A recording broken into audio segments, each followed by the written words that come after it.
Welcome to Understanding the Why.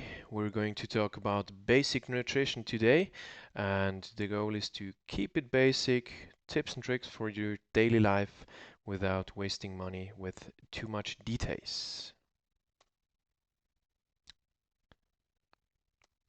For today, we're going to talk about why nutrition is key in athletic performance. We have a few words about body weight, body composition, energy systems in combination with the macronutrients. Also, hydration, fruits and vegetables will be a subject.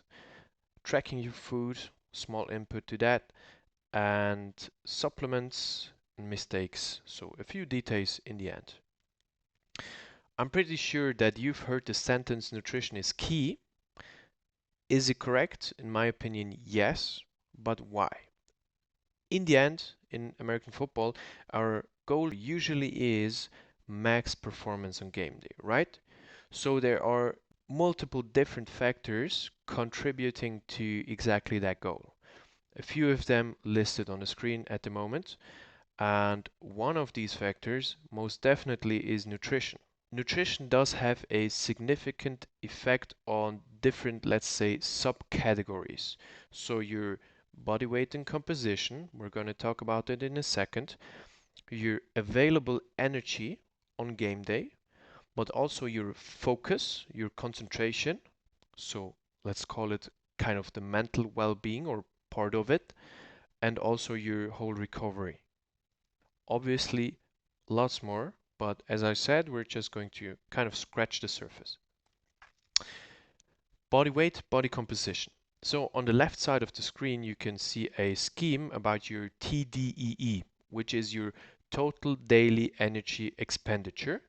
In simple words, the calories that you burn every day. Interesting here, take a look at the bottom part. So your basal metabolic rate, your BMR, sometimes also referred as resting metabolic rate, already is about 60% of your whole or your total daily energy expenditure. What is the BMR? The BMR is basically the calories that you burn just by existing. So if you lie in bed for 24 hours straight, not move a centimeter, and just breathe, your organs functioning, etc., that's already 60%-ish of your TDEE. So a big part of it. Then we have three categories that are the so-called non-resting energy expenditure. So just the opposite of what we just talked about.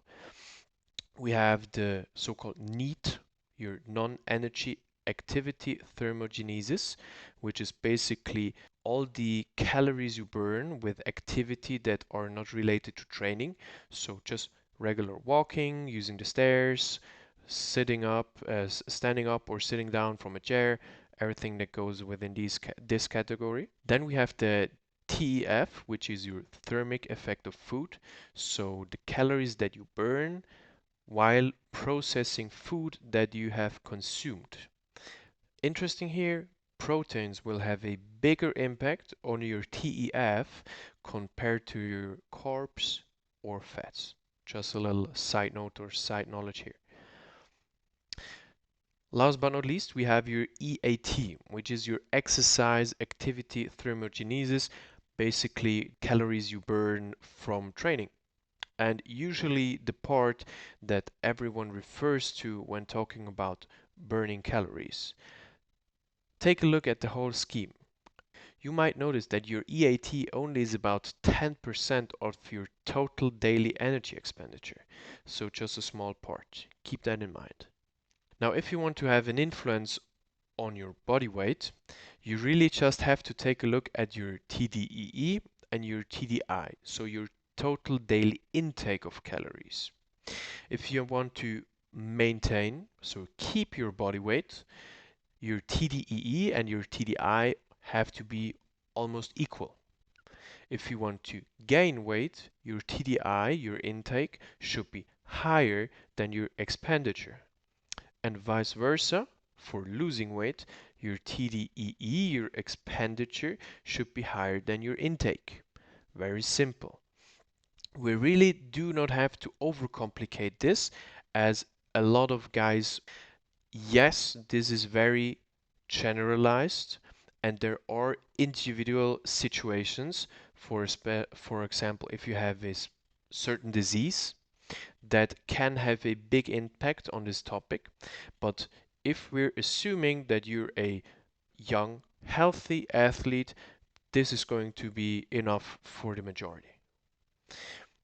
Now, your body composition is your relation between your fat mass and your fat-free mass. So your fat mass is basically your body fat, and your fat-free mass is everything else: muscles, organs, fluids, bones, etc.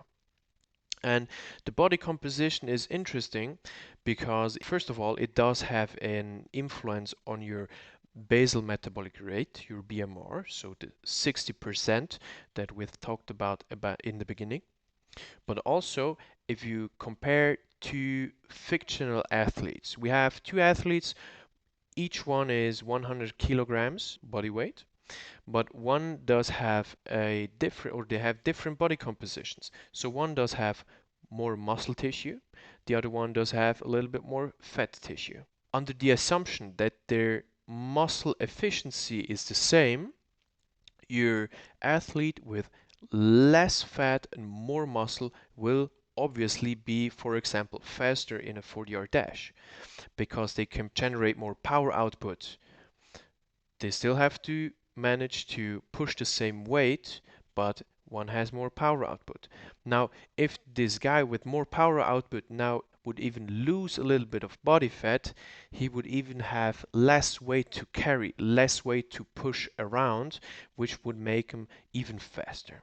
I think that's very clear, and we don't have to really dive deeper into that. A few side note about tracking calories. My opinion, I recommend it highly, but only temporarily. 3 months at least. You can do it as long as you want, but track your calories 3 months most definitely. If you track your calories, you really gain a lot of knowledge just by doing so. You're going to learn more about your total daily intake for sure, because you're going to know how much kilocalories you eat per day. You're also going to indirectly get to know your total daily energy expenditure. If you do it over 3 months, you eat, let's say, 3000 kilocalories per day, and your weight is just staying the same, your TDEE will probably, most likely, be also around 3000, right? Also, you get to know what kind of food does have what kind of macronutrients, maybe even micronutrients, and maybe you get some aha moments where you're like, oh shit, this has way more fats than I thought, so maybe I gotta keep an eye on that. Once you've done that for 3 months or more, you can really use this as a kind of reference in the rest of your, let's say, life, and it can really have a very helpful impact on nutrition. Side note, I do offer basic nutrition guidelines individualized to athletes, to their weight, to their age, to their goal, etc. So if you're interested, just hit me up and we'll figure it out.